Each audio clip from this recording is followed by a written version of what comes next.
So hello everyone. It's already 4:20 p.m. here in my country in the Philippines, and I think it's already time for us to start. So hi, I'm good afternoon from the Philippines, and welcome to the Meet an Expert session in this Vienna Energy Forum 2021. I am Joshua Miguel Lopez. You can call me Joshua, and I am the Regional Coordinator for Southeast Asia for the Global Youth Energy Outlook, a global study that aims to capture what the youth want for the future of energy. I'm also the chairperson of Reboot Philippines, a national movement of young energy leaders that push for energy transition programs, just energy transition programs, policies, and innovations in our country. And I will be your facilitator for the next 35 minutes. And before we introduce our speaker, the one with us, I just like to have a quick feel of our space. So for all of us here in this forum, no, can everyone type in the chat box to your right your name, then your occupation, and then what you want to learn. Sure, have a quick feel of what you want to hear as we talk. So again, I'd like to ask your name, your occupation, and what you want to learn during this session. And you can type it on the right side of your screen in the chat box. So as you're hopefully typing, I'd also like to introduce the expert in our Meet the Expert session. So we have Gamze Unlu, research assistant of the Integrated Assessment and Climate Change Research Group of the International Institute for Applied Systems Analysis.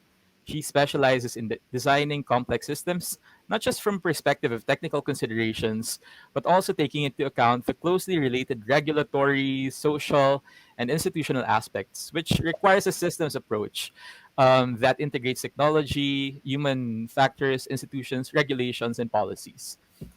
Since these are very complex topics, no, she got her master's degree in complex systems engineering and management from the Delft University of Technology in 2019, and her undergraduate studies in industrial engineering in Turkey in Bilkent University in 2017. So, hi Gamze, welcome to the session. Hello Joshua. Thanks for the introduction. So I have a small presentation. Maybe I can already start sharing. Sure, you can start sharing. The share screen button is not working again. I'll quickly refresh.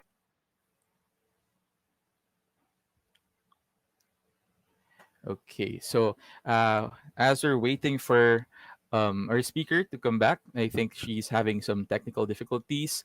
Maybe everyone can share your background, your name, and then what you want to learn from this session. Okay, I'm back, and it should be hopefully working now.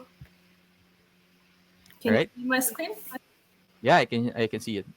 Okay, great. Thank you again, Joshua, for the brief introduction. And I'm really glad to be here with you today and looking forward to the discussion also at the end of this brief introduction. So I would like to give a brief introduction of myself, my educational background, what I've been doing so far, and what I'm doing at IIASA at the moment. So my name is Gamze, and I'm from Turkey, Ankara, and at the moment I'm living in Austria, in Vienna, and working in International Institute of Applied Systems Analysis for 2 years now. And I am affiliated with Energy, Climate, and Environment program. So actually it was a little bit unexpected for me to start working in energy transition, sustainability, and climate fields. But in the end, I'm glad that the choices that I made brought me to where I am at the moment. So I would like to start with a brief introduction of my educational background. So I studied industrial engineering in Ankara, in Turkey. So industrial engineering offers a variety of career opportunities at the end, but mostly related to design and operation of manufacturing systems or production planning and logistics and things like that. So I was actually going more into a direction of another career path, and I was doing internships in factories. So I did one internship in a tractor company and one in a textile factory in production line. So I was actually heading towards quite more traditional direction of industrial engineering. And then what happened was I had this friend who dragged me into a competition of new ideas, and it was called Go Green. I think Schneider Electric was organizing it at that time. So we participated in that, and we did not win anything in the competition, but I got to be introduced to the world of energy transition, sustainability, and climate change. So it was an exciting discovery, and I realized there's a huge potential to contribute there in various different aspects. So then I wanted to also shift my education towards that direction and decided to study complex systems engineering and management. So I moved to Delft in the Netherlands. So it is a very cute, small student town where absolutely everybody is biking. So it was a new city and a new career direction for me. Also, the notion of complex systems engineering was quite interesting. So when I said complex systems engineering, people were mostly reacting, okay, that sounds complex, but what are you doing actually? So to give you a little bit more of an idea what we were doing in this program. So the definition of a complex system is not that complex itself, but it is a system that is composed of many components which are actively interacting with each other. And as a result, it is a quite interdisciplinary area. So I chose the energy systems track in this study, and I realized actually there is much more than just the technical infrastructure in an energy system. So there are actually institutions and actors, policies and regulations, society and cultural norms surrounding this technical infrastructure. So therefore, we always referred to these systems as socio-technical systems. And actually, this was also my main motivation to start working in this field. So it is not just a technical system, not just a technical problem, but it is about a complex system, including environment, economy, and actors in the society. So it is very exciting, but at the same time, very challenging to look into things from a broader lens, from a systems perspective, and trying to take into account all these interactions at different levels. So what type of questions I dealt with within this complex systems engineering study? First of all, I decided to focus on modeling and simulation as a tool for analysis. And I had the chance to collaborate with different organizations during various course projects. So to provide you some examples, we have worked on an investment decision problem for industrial parks that would like to self-supply their energy generation, or a project where we explored the enabling conditions for promotion of hydrogen vehicles as storage in the energy transition. And this included the consumer side as well, such as willingness of consumers to be engaged in fixed-term contracts to provide their cars as a storage, for example.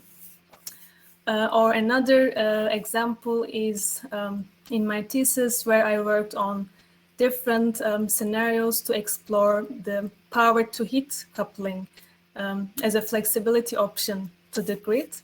and whether policies like tax shifts can increase this potential. So I really liked working on these type of questions that involve some modeling analysis, some policy relevance, and that also includes society somewhere in the equation as well. So during that, I also had the chance to join some voluntary projects, and I definitely think they contributed to me a lot and provided a different perspective. So one of them was this project called Energy for Refugees. So it was a 6-month project of setting up a solar energy system in the island of Lesbos, Greece, for the refugee camp Karatepe. So the project aim was basically designing a solar system that satisfies the cooling needs of a primary school in this refugee camp. So it was a unique experience because we started planning everything from scratch. Starting from the project budget, we used crowdfunding as a method. We approached companies to be sponsors for our project. Then we worked on planning the design of the system, considering the needs of the camp. Then there was the communications aspect, the promotion of the project. And then it also involved a social aspect, interaction with refugees. So it was a very nice real-world experience where this technical solution is really combined with a humanitarian problem. So I also had the opportunity to be involved in the student board of Center for Sustainability for a year. So it is a multidisciplinary research center in which 3 universities, Rotterdam Erasmus University, TU Delft, Leiden University, join forces to accelerate the transition to a circular economy and to achieve a sustainable society. So the main activities that I was involved there were organizing seminars, symposiums, events in the field of sustainability, and basically disseminating information to the student community. So I learned many different sustainability concepts here, and I was also introduced to the circular economy notion for the first time, which is one of the subjects that I am actually working on at IIASA at the moment. So coming to my journey in IIASA, I started in September 2019. It's been 2 years. So to be specific, I am in the sub-research groups of integrated assessment and climate change and transformative institutional and social solutions. So IIASA is a systems analysis institute that conducts policy-oriented research into issues that are too large or complex to be solved just by a single country or just by one academic discipline. So the research areas are mostly on pressing concerns that affect the future of all humanity, such as climate change, energy security, population aging, and sustainable development. So the fact that IIASA had a broader lens, a systemic perspective in its research was also a bit challenging for me at the beginning, especially because of the geographical resolution of the research that is going on. So it is really global, and also in terms of the tools and models that are used in the institute, they're also global. And during my first year, I started working with this global message energy systems model, separating the world into 11 different regions. So as I said, this was quite challenging at the beginning to adapt to this global lens with a complicated and data-intensive model. So it was a really intense learning process, I would say. But then I realized that research in itself is a never-ending learning and discovery process. So this mindset is actually helping to overcome some of the challenges and difficulties that I encounter in the way. So during my first year, I started working on different scenario analysis studies using the modeling tools in ESSA. So these were usually different global climate mitigation and energy transition scenarios. For example, there was a project that we explored what happens if some of the developing regions adopt some good practice policies that were already successful in other regions. So to where does this lead to us in terms of the energy mix of the regions, in terms of the climate goals and the temperature goals? So another example I can give was we worked on a scenario set where we contributed to a study to assess economic and environmental potential of Article 6 of Paris Agreement, which is concerned about setting a policy mechanism on emission reduction trading between regions. So these were types of policy problems that I tried to address in my first year using this global message model in ESSA. And during my second year, I broadened the research stream a little bit more, and I was involved in the modeling of circular economy.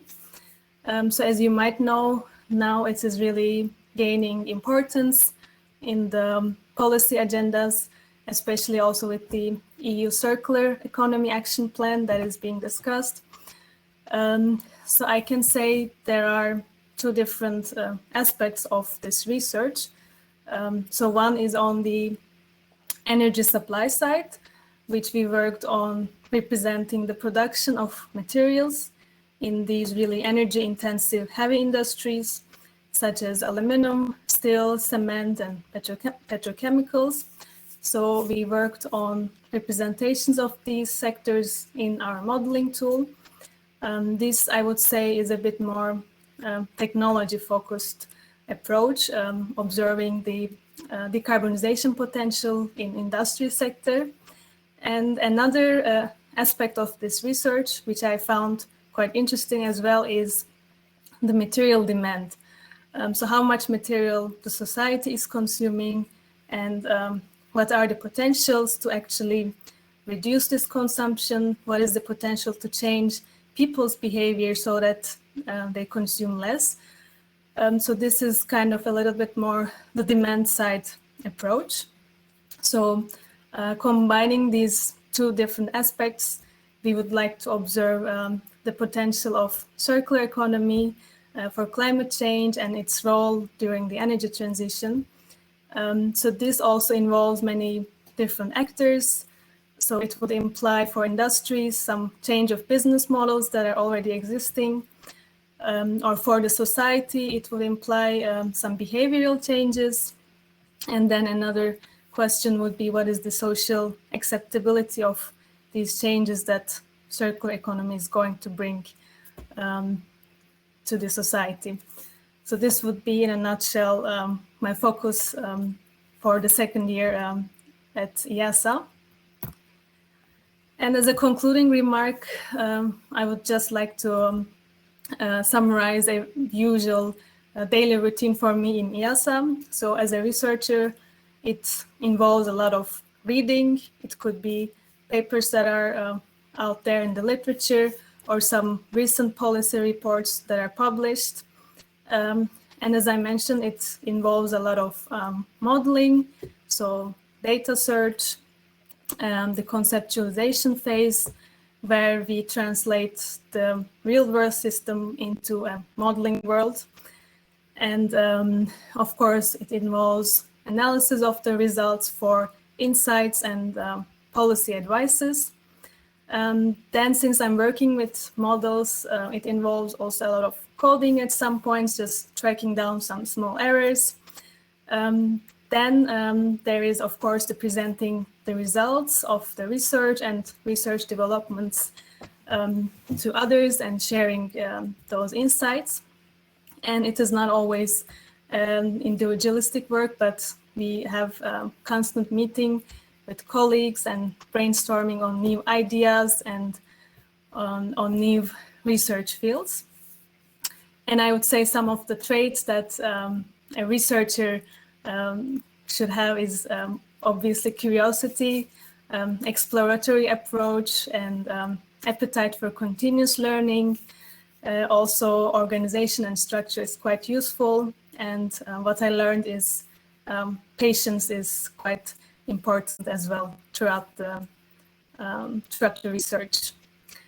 So I think that should be all that I would like to share.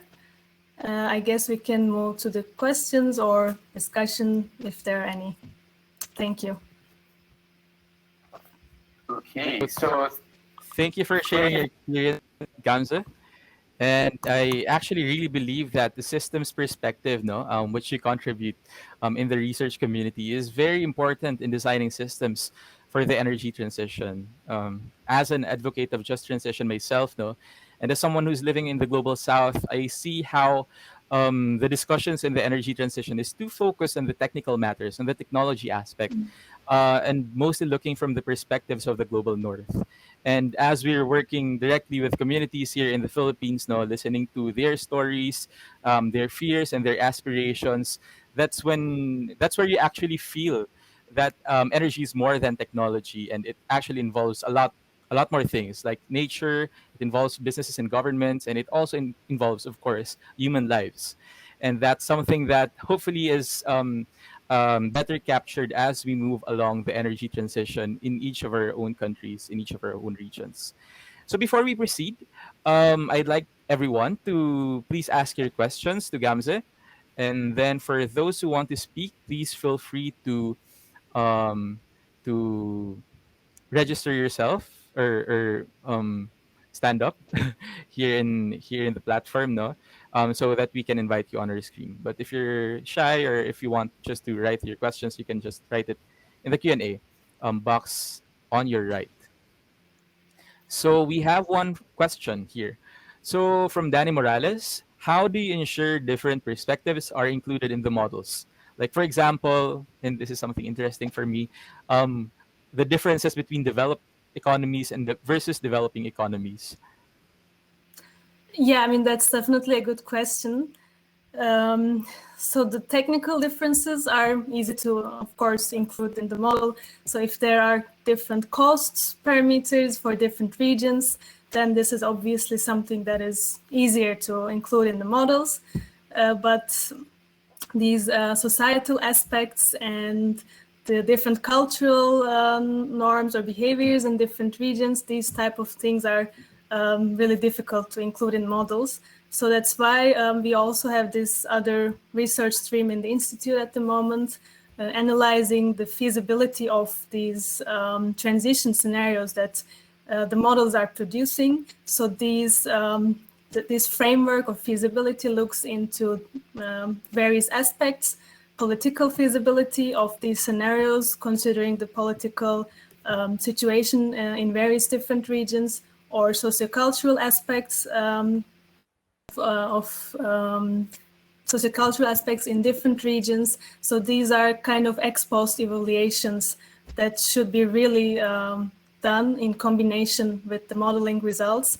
Otherwise, I don't think it really makes sense just to make interpretations, or it's really difficult to draw insights just by looking at technical model results.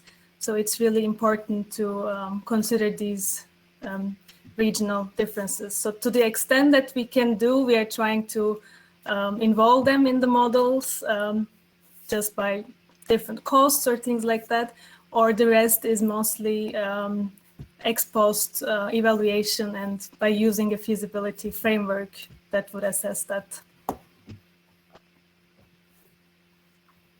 Okay, thank you for answering that question. So again, if you want to ask questions, you can ask it to the right of your screen. But I also have another question. Since, well, complex systems engineering is a complex topic, and I'm pretty sure you also find it challenging to share these insights to non-researchers or people who are in the policy field, no, or policymakers or decision makers in business, or well, to the general population. It could be a Mhm. bit challenging to share these insights. Like, what are your tips for us, fellow young energy leaders, in ensuring that the results of your study and generally the science of climate and energy can actually affect decisions or affect policy? Yes, I think that's also a very good point that sometimes the communication of the results is a bit more complicated, especially when you are too involved in the study that you are doing. And with the modeling results, it's sometimes difficult to really explain and give a policy advice to the people who are actually making the decisions. So I think science should always be an integrated part, but it is also important that it is not disconnected from what is going on in the industry, what is going on in the society, and what is going on in the political arena with the governments. So it should not be something that is isolated and just produce insights within our own community. So it should be really, I think, connected to the industry, society, and the governments. So I think a tip for that would be always to keep track on the trends, what is going on, also to keep talking with the industry experts, with the society, with different people from different organizations. I think this is a really good way to develop a sense of what is going on really in the real world, so that our policy advices or modeling analysis are not disconnected from what is out there. I think that would be my tip. I really think platforms like this, like the Vienna Energy Forum, is also a Exactly. good way to for us to link together and share insights. Exactly. Yeah. So now I want to ask something more personal. No, I want to hear more about how you like feel about your work. Like, were there times when you thought twice about choosing your current track, and then what motivates you to stay here and continue your work as a researcher?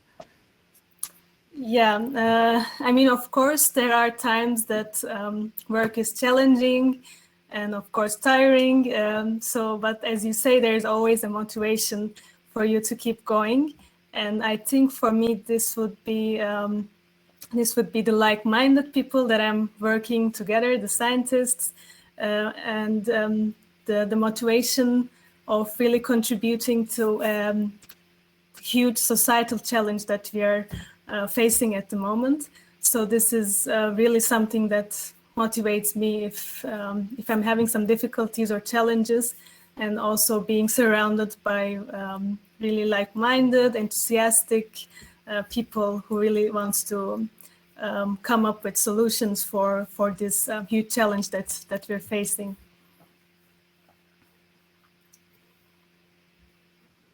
All right. So I really also think that it's also part of our role in working in complex systems, in analyzing the complex interconnections in the energy transition, that we also create a community of like-minded individuals, as he said, so that we get motivated to pursue this very challenging ahead that the global community is facing.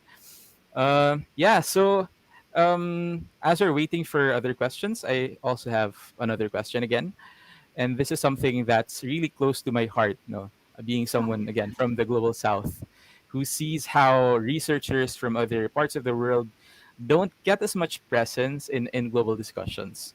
So, how do you think can we make the climate and energy research community more inclusive for people originating from different contexts, different perspectives? Do you mean how can researchers be more involved in the policy debates, or did I get the question correct? Or Well, yes, both for policy debates and even for even being part of the research discussions now, because at least sharing my insights from as someone from the Philippines, usually the researchers from the Philippines are Mhm. only the ones, like they're only the co-authors of like a global um, research output, but they don't really get as much platform to share their own insights.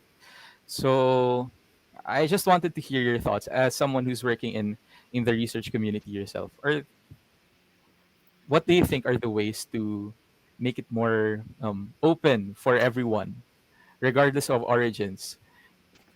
Yeah, I think that is also definitely a good point, to make sure that there is diversity and everybody from different continents and regions are represented in the scientific world.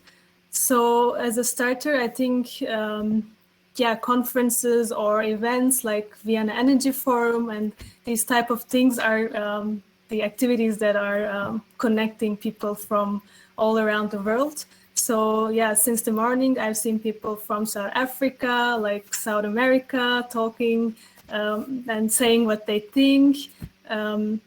So this is, I think, a great way to just bring together all people from different continents and regions.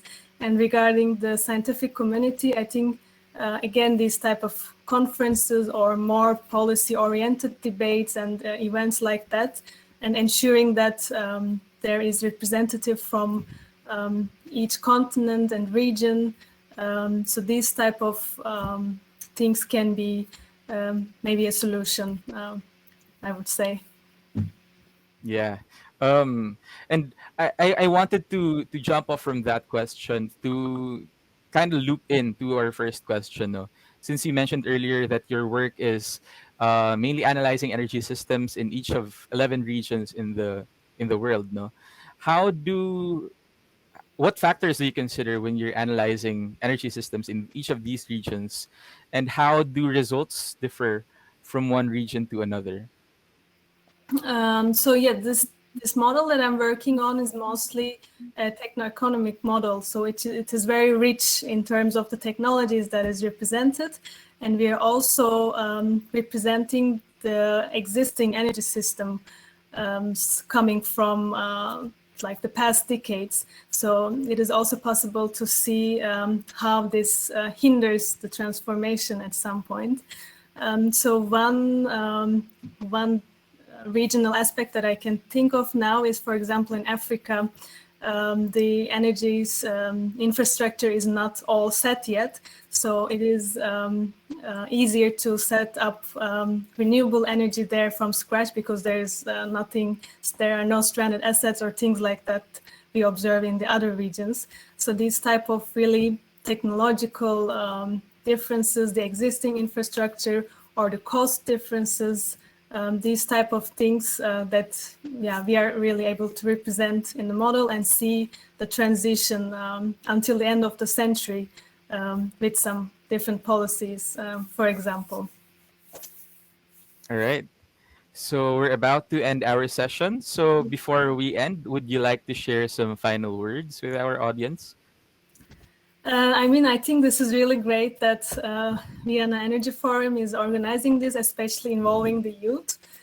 This is something that is great to really involve young people and make them hear their voices. Also, I think it's great that there are people involved in different countries, regions. So it's really a great bridge to bring all these different voices and opinions. And I think, we should work on this together, science, industry, business, governments. And Vienna Energy Forum is a great bridge to make that happen also. Yeah, and I also definitely agree, and I thank you for the opportunity of for being your moderator for this meet an expert session. And I agree that ultimately the work towards transitioning the global energy systems, no, it's a question of equity. It's a question of intergenerational equity and intergenerational cooperation, as well as international cooperation along across regions. Well, we also have to develop new systems, new policies, new technologies, and well, it's easier to develop systems if a lot of people from different perspectives and from different origins are working on it together. So I hope this forum is also one of the ways to spark that innovation across different regions.